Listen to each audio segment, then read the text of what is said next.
കഴിഞ്ഞ ദിവസമാണ് എറണാകുളം അങ്കമാലിയിൽ ഈ ഗുണ്ടയുടെ വീട്ടിലെ വിരുന്ന് സൽക്കാരത്തിൽ ഡിവൈഎസ്പി പങ്കെടുത്തത്. വകുപ്പ് തല നടപടി ഇരു തരത്തിലാണ് ഇപ്പോൾ പുരോഗമിക്കുന്നത്. ഒപ്പം ഈ ആലപ്പുഴ ക്രൈംബ്രാഞ്ച് ഡിവൈഎസ്പി MG സാബുവിനെയാണല്ലോ സസ്പെൻഡ് ചെയ്തത്. ഇതും സേനയെ സംബന്ധിച്ചിടത്തോളം, ആഭ്യന്തര വകുപ്പിനെ സംബന്ധിച്ചിടത്തോളം വലിയ നാണക്കേടാണ് ഉണ്ടാക്കിയിരിക്കുന്നത് അല്ലേ? സുരേഷ്, തീർച്ചയായും ഞാൻ അതാണ് ആദ്യമായി സൂചിപ്പിച്ചത്. കാരണം തിരുവനന്തപുരം ജില്ലയിൽ മാത്രമല്ല, സംസ്ഥാന വ്യാപകമായി ഗുണ്ടാതിക്രമങ്ങൾ വർദ്ധിക്കുകയാണ്. ഒരുപക്ഷെ കഴിഞ്ഞ വർഷം 2000-ൽ താഴെയായിരുന്നുവെങ്കിൽ ഇപ്പോൾ അത് 2800-ന് മുകളിലേക്ക് ഗുണ്ടാ അതിക്രമങ്ങളും കേസുകളും വർദ്ധിക്കുന്ന ഒരു സാഹചര്യം ഉണ്ടായിരുന്നു.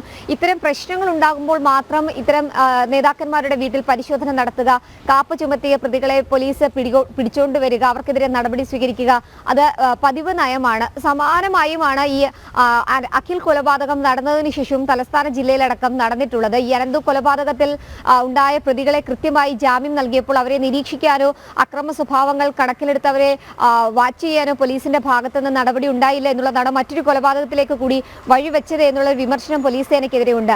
സ്വാഭാവികമായും അതിന് തൊട്ടു പിന്നാലെയാണ് ഇന്നലെ അങ്കമാലിയിൽ ഇത്തരത്തിലൊരു സംഭവം ഉണ്ടാവുകയും ചെയ്തിട്ടുള്ളത്. ഫൈസൽ എന്ന് പറയുന്ന ഗുണ്ടാ നേതാവിന്റെ വീട്ടിൽ ക്രൈംബ്രാഞ്ച് ഡിവൈഎസ്പി സാബുവിന് വിരുന്ന് നൽകുക, ആ വിരുന്ന് സമയത്ത് എത്തുന്ന മറ്റ് ആളുകളെ കണ്ട് ഭയന്നുകൊണ്ട് ബാത്റൂമിൽ കയറി ഒളിച്ചിരിക്കുന്ന ഡിവൈഎസ്പി, ഇതൊക്കെ പൊതുസമൂഹം കണ്ടതും വാർത്തയായതും വിമർശനങ്ങൾ ആഭ്യന്തര വകുപ്പിനെതിരെ ഉയർന്നതുമാണ്. തൊട്ടു പിന്നാലെയാണ് മുഖം രക്ഷിക്കുന്ന നടപടിയുടെ ഭാഗമായി ഇപ്പോൾ ആഭ്യന്തര വകുപ്പ്, പ്രത്യേകിച്ച് മുഖ്യമന്ത്രി തന്നെ കൈയാളുന്ന വകുപ്പ് ഒരു നടപടിയിലേക്ക് എത്തിയിട്ടുള്ളത്. സാബുവിനൊപ്പം ഉണ്ടായിരുന്ന 2 പോലീസുകാർ ഇന്നലെ സസ്പെൻഡ് ചെയ്ത നടപടി വന്നിരുന്നു. തൊട്ടു പിന്നാലെ ഇന്നലെ രാത്രിയോടുകൂടി ഡിവൈഎസ്പി സാബുവിനെയും സസ്പെൻഡ് ചെയ്യുകയാണ് എന്നുള്ള തീരുമാനം മുഖ്യമന്ത്രിയുടെ ഭാഗത്തു നിന്ന്, ആഭ്യന്തര വകുപ്പിന്റെ ഭാഗത്തു നിന്ന് വന്നിരുന്നു. ഇപ്പോൾ രാവിലെയോടുകൂടി ഔദ്യോഗികമായ ഉത്തരവ് പുറത്തിറങ്ങിയിരിക്കുകയാണ്. 2 പോലീസുകാർക്കൊപ്പം സാബുവിനെ കൂടി, അതായത് ഡിവൈഎസ്പി, ക്രൈംബ്രാഞ്ച് ഡിവൈഎസ്പി MG സാബുവിനെയും സേനയിൽ നിന്ന് സസ്പെൻഡ് ചെയ്തിരിക്കുകയാണ്. അന്വേഷണ വിധേയമായി സസ്പെൻഡ് ചെയ്തിട്ടുണ്ട് എന്നുള്ളതാണ് നമ്മൾ മനസ്സിലാക്കുകയും ചെയ്തത്. ഈ കാര്യങ്ങളടക്കം ഇന്നത്തെ ഈ യോഗത്തിൽ ചർച്ചയ്ക്ക് വരാനുള്ള സാഹചര്യങ്ങളും സാധ്യതകൾ കൂടിയുണ്ട്. ക്രൈംബ്രാഞ്ച് DVSP ആണ്, ഒരു സാധാരണ പോലീസുകാരനല്ല. സാധാരണ പോലീസുകാരൻ പോലും ഇത്തരത്തിലുള്ള ഈ ഗുണ്ടാ നേതാവിൻ്റെ ഒരു സൽക്കാരത്തിൽ പങ്കെടുക്കാൻ പാടില്ല, അല്ലെങ്കിൽ ഇത്തരത്തിലുള്ള ബന്ധം പുലർത്താൻ പാടില്ല. ഇവിടെയാണ് മറ്റുള്ളവർക്ക് മാതൃകയാകേണ്ട ഒരു ഉയർന്ന പോലീസ് ഉദ്യോഗസ്ഥൻ തന്നെ ഇത്തരത്തിൽ ഒരു ഗുണ്ടാ നേതാവിൻ്റെ വീട്ടിൽ സൽക്കാരത്തിൽ പങ്കെടുത്തത്. ഈ ഗുണ്ടാ പോലീസ് ബന്ധം എത്രത്തോളമാണ് എന്ന് മറനീക്കി പുറത്തു വരുന്ന ഒരു കാഴ്ചയും ഒരു വാർത്തയുമായിരുന്നത്. ഒപ്പം ജനങ്ങളെ സംബന്ധിച്ചിടത്തോളം അതുകൊണ്ട് തന്നെ എവിടെ നീതി ലഭിക്കും, എവിടെ സുരക്ഷ ലഭിക്കും എന്നുള്ള ചോദ്യവും സ്വാഭാവികമായും ഈ ഘട്ടത്തിൽ ഉയരുകയാണല്ലേ ശാലിനി?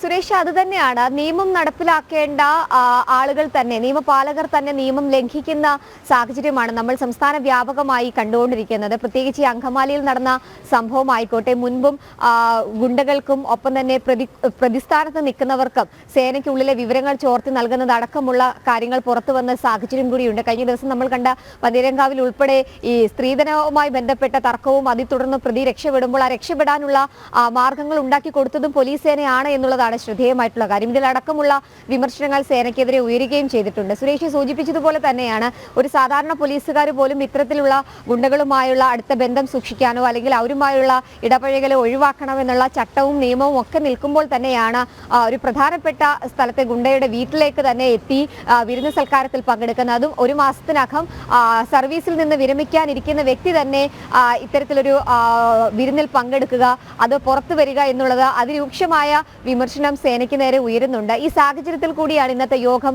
ഏറെ നിർണായകമാകുന്നു എന്നുള്ളത് നമ്മൾ ചൂണ്ടിക്കാട്ടുകയും ചെയ്യുന്നത്. ഇന്ന് തിരുവനന്തപുരത്ത് രാവിലെ പോലീസ് സേനയുടെ KAP ബറ്റാലിയൻ 3-ന്റെ പാസിംഗ് ഔട്ട് പരേഡാണ്. അവിടെ മുഖ്യമന്ത്രി സംസാരിക്കുന്നുണ്ട് എന്നുള്ളതാണ് നമ്മൾ മനസ്സിലാക്കുന്നത്. പക്ഷേ ചില വിമർശനങ്ങൾ പോലീസ് സേനയ്ക്കെതിരെ ആ വേദിയിലും ഉണ്ടാകാനുള്ള സാഹചര്യങ്ങളും സാധ്യതകളും ഉണ്ട്. എന്തായാലും അതിരൂക്ഷമായ ഭാഷയിലുള്ള വിമർശനങ്ങൾ സേനയ്ക്കെതിരെ മുഖ്യമന്ത്രിയുടെ ഭാഗത്തു നിന്ന് ഇന്നത്തെ യോഗത്തിലും ഈ പരിപാടിയിലും ഉണ്ടാകാനുള്ള സാഹചര്യങ്ങളും സാധ്യതകളുമുണ്ട്. അടിക്കടി പോലീസ് സേനയിലേക്ക് ഉണ്ടാകുന്ന ഇത്തരത്തിലുള്ള പുഴുക്കുത്തുകൾ നീക്കം ചെയ്തില്ലെങ്കിൽ അത് ആഭ്യന്തര വകുപ്പിന് മുഖ്യമന്ത്രി എന്ന നിലയിൽ തനിക്കും വലിയ രീതിയിലുള്ള വിമർശനങ്ങൾ ഇടയാക്കും എന്നത് മുന്നിൽ കണ്ടുകൊണ്ട് തന്നെയാണ് ഇത്തരത്തിലൊരു യോഗത്തിലേക്ക് മുഖ്യമന്ത്രി എത്തിയിട്ടുള്ളത് എന്നുള്ളതാണ് ശ്രദ്ധേയമായിട്ടുള്ള കാര്യം. എന്തായാലും രാവിലെ യോഗം ചേരും, അതിനുശേഷം ഔദ്യോഗികമായ പ്രതികരണങ്ങൾ വരാനുള്ള സാഹചര്യങ്ങൾ കൂടിയുണ്ട്.